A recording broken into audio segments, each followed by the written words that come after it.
as a business, we're talking about boosting matrix and the product portfolio. As soon as your product is introduced to the market, that introduction to the market is a stage in the product life cycle, yes or no? Yes. So it means there will be a day that the product life cycle will end, will decline. Yes. So as a sensible business, you have to put into consideration that as soon as it reaches that stage of introduction, it will definitely get to a stage of decline, which means you have to start planning ahead. Yes. That is how you manage your product portfolio. Do you get my point now? He's not getting it. The product portfolio talks about different products that you put together, that you are producing. But each product that you produce would have been introduced to the market, yes or no? Yeah. So the day it was introduced to the market, we start counting down to the day it will get to decline. Yes. So from the development to introduction to maturity to growth, it will reach decline. Yes or no? Yes. So before it gets to that decline, during that maturity stage, you should have started thinking about extension strategies, right? Mm-hmm. Great. So all these stages will be passed. Yes. You will definitely get there the product will definitely get there. Okay. Yes or no? Yes. So as a sensible business, you should start from the day of introduction to start thinking about development of a new product. Okay. You should start planning ahead.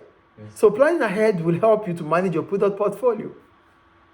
Yes, now I get it. Do you get it now? Yes. All right. You get further to know. You know further now. Yeah. They said, look at what they said. They said a well-organized business with one or more products will attempt to phase out old products and introduce new ones. So because you have one or two or more products that you sell, that means you have a big product portfolio. Yes. They will not have the same sale value over time.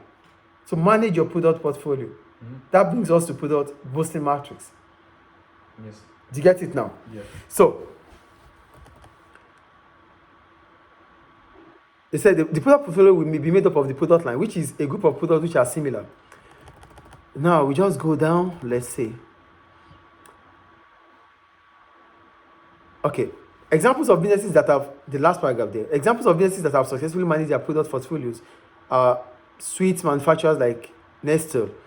They produce a wide range of products including Kit Kat, Milky Bar, and Yoki, and constantly look to launch new products. So the boosting matrix, one problem for firms when planning their product portfolio is that it is very difficult in practice to tell what stage of the life cycle a product is at. Also, there is no standard lifetime for products. For example, young people's fashion clothing has life cycles, which can be predicted with some certainty. Other products are less reliable.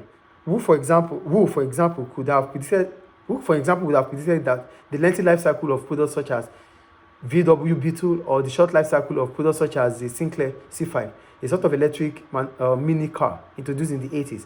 So, when you have a product life cycle, it is not easy for you to understand which one will be at which stage and which one will not be at each stage. So it's difficult to predict. So what will help you to do this? You can use your boosting matrix to get the analysis. So the useful technique for allowing firms to analyze their product portfolio is the product portfolio development by the Boston Consulting Group, which is the boosting matrix. So with boosting matrix, you will be able to manage your product portfolio and you'll be able to state which product you have to rely upon, which product you have to let go, which product you have to develop, because with boosting matrix, you'll be able to understand all stages of your product life cycle. Okay, you know the stages. Do you get it? Yeah. So what are the boosting matrix? The boosting matrix talks about the cash cow, the dog, the stars, and the question mark. So these things are used to analyze how your product is performing in the market against your competitors, or relative to your competitors. Yes. Do you get it? Yes. So we start. So we have okay, let's say they say products are categorized. Okay, products are categorized according to their market growth and the relative market share. So this is where you now place if it is a cash cow, it's a dog, it's a question mark, or it's a star. Yes. So based on the market growth, based on the market share. That's why I said when you are managing your product portfolio, you have to put into consideration your competitors. How do you put into consideration your competitors? Through your relative market share. Do you get it? Okay, yeah. Yeah, with your relative market share, that means you are comparing your product to those of your competitors. Yes. And your market growth, how is your product doing in relation to the environment itself, with consumers, with situations within the economy? Yes. Those are the two things you will be able to compare your product with. So let's go to each Bronsted matrix now. I think you understand what market growth is now. Yeah. And market share, I think is clear. Yeah. All right, so we start with the cash cow, right? Yes. Why do we call it a cash cow? A cash cow is a product with a relatively high market share. It is therefore well positioned in the market and likely to be profitable. But the market it is weak, and it will have a weak growth. So for a cash cow, look at a cash cow here. A cash cow is having a high sale, but it's having a high relative market share, but the growth rate is low. So that means it's in the market that is having a low growth rate. Though it will be profitable because it's having the largest market share there. Yeah. But the market will not expand. The market is not likely to expand. So that is the problem about the cash cow there. Yes. The product is doing well, but the market is not likely to expand further. That is about cash cow. Yes. Do you get the cash cow there? Do you understand the cash cow now? Yes. Then question mark. Question marks are sometimes known as problem children or white cows. They are products with a relatively low market share in a fast-growing market. It's a question mark. The question is, why is this market growing and your product is not growing relative to the market? That is why it's a question mark. Do you get it? It's in a market that is growing constantly, but the product itself is not going in relation to the market. The question comes in. The market is growing. The market, the product is growing. Is growing, but the product itself is not growing in relation to the market. Okay. Question.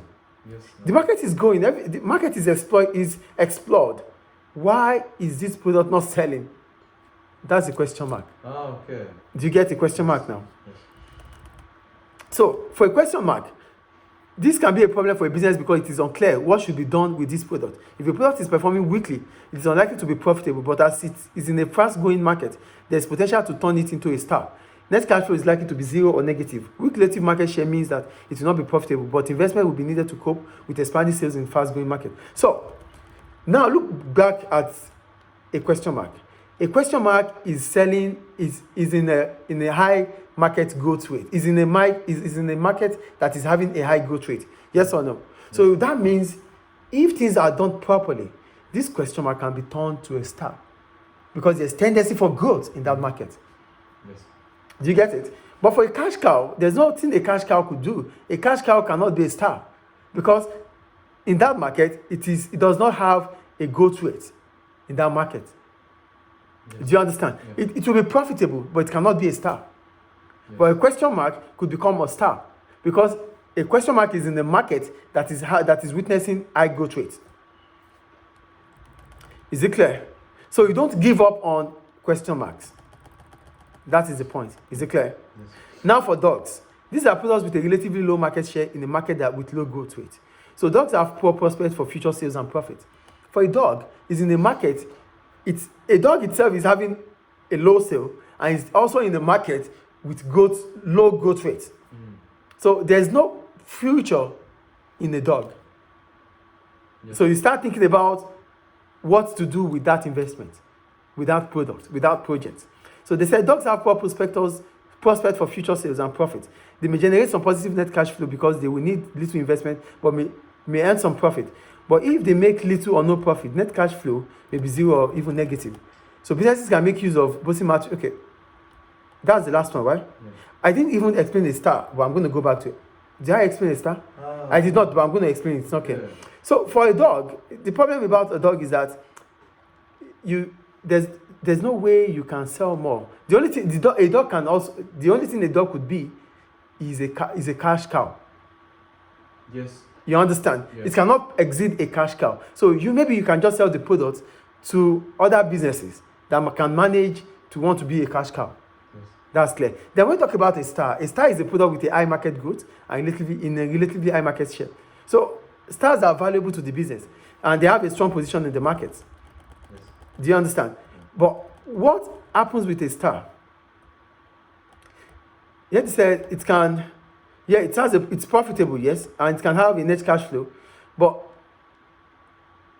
let me say net cash flow may be nearly okay. This is because although profits will be high, making money in investment spending will also be high, leading to outflows. Okay, for stars, they are valuable. It's a business. It's a product that is profitable. It's a business that you can continue to to spend upon. But at the end of it all, what will a star be? You can't be a star forever. A product will come to exceed your position. Yes. So presently you are the top in the position, but trust me, you can never